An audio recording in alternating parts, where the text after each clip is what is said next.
Hi, and welcome to the Artrageous Art Studio. Today, we are going to be learning how to make our own amazing Yayoi Kusama inspired pumpkin sculpture. First, you might be wondering, who is Yayoi Kusama? Well, she was born in Japan on the 22nd of March in 1929. She was born into a rich family. From a very early age, she was interested in art. She particularly enjoyed exploring polka dots, nature, and poetry. Her family did not want her to become an artist. Her mother would take away her drawings and try to stop her from doing any more of them. This was because Yayoi's family expected her to get married and have children instead of getting a job. When she was growing up, Yayoi's family grew pumpkins at their plant nursery. As a child, she would draw pumpkins and continued to do this even when she was an adult. She has made pumpkin art on paper, sculptures, and also works of art called infinity nets. In 1959, Yayoi had her first art exhibition in America. An art exhibition is when an artist's work is displayed for people to come and look at. Sometimes they even buy the art. After her first exhibition, Yayoi became quite famous.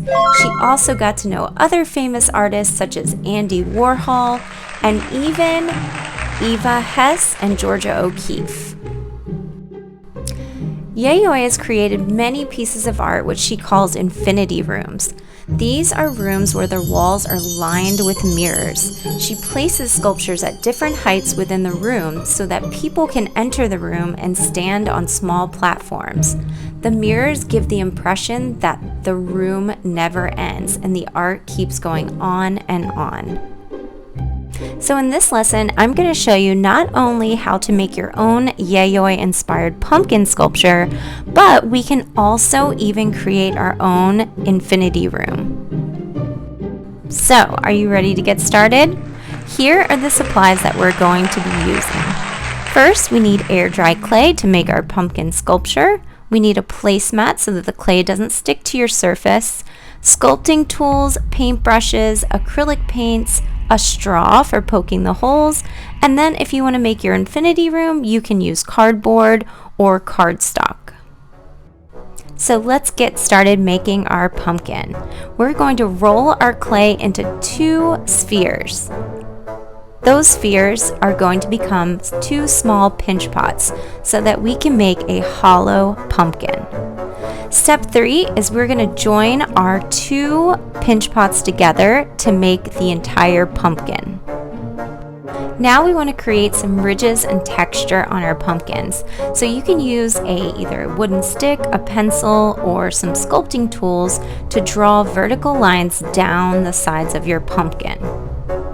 Then, if you want to be able to put a tea light or a candle inside of your pumpkin sculpture, you will need to use some type of plastic knife or a sharp tool to cut out a hole in the bottom and make sure that it's big enough to fit a tea light candle. Now for the fun polka dots. We want to create patterns of dots or holes in the side of the pumpkin so that when you put your light into your sculpture, the light will actually shine through. So I'm using a plastic straw and I'm making large holes, but then I'm using a smaller wooden stick to make small dots in a pattern that is a vertical line up and down the sides of my pumpkin. Now, of course, our pumpkin needs a stem. So I'm rolling a coil of clay and then I'm twisting it to make a really neat design on my stem.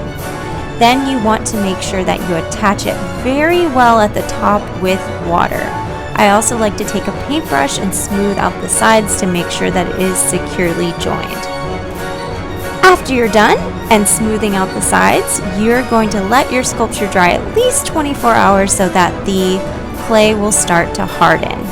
Once it does, then you are allowed to start choosing what color you want to paint your sculpture. Of course, you could paint your sculpture orange, but I chose to paint it yellow and black like the pop art designs that Yayoi is famous for. Now, to make your infinity room, I actually used a cereal box and I drew these 3 squares in the corner to create create kind of a half of a box for my pumpkin. Once I cut that out of cardboard, then I painted it yellow on one side and black on the other, and I used tape to secure the sides together. Once everything dried, I was so excited to put my pumpkin on display. It turned out awesome, and I cannot wait to make way more Kusama pumpkins. So, I hope you enjoyed learning how to make this awesome sculpture. Make sure you like and subscribe for more artrageous art lessons.